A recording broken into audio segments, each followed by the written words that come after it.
Oh,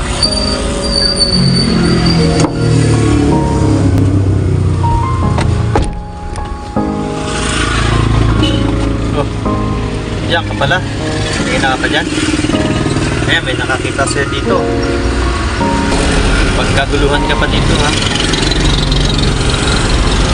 Ayan, nagtatrabaho ako.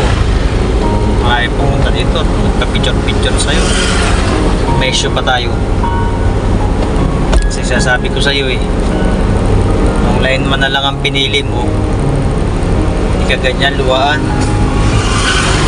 Gwapo kasi, dami-dami gwapo ka talagang pinili.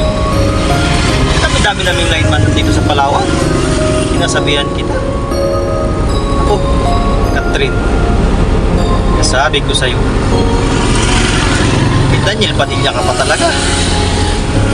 Sus, sinisikreto ko nga lang na may gusto ka sa akin. Hindi ko pinagsasabi sa kasama namin. Ito, sumunta ka pa dito talaga. Oo, hindi, wala kang matatago. Kahit anong tago mo talaga, malalaman at malalaman nila. So, bakit mo pa ito tago? Oo nga, doon na nga tayo. Pero uli na ang lahat. May asawa na ako. Eh, diyan ka na lang.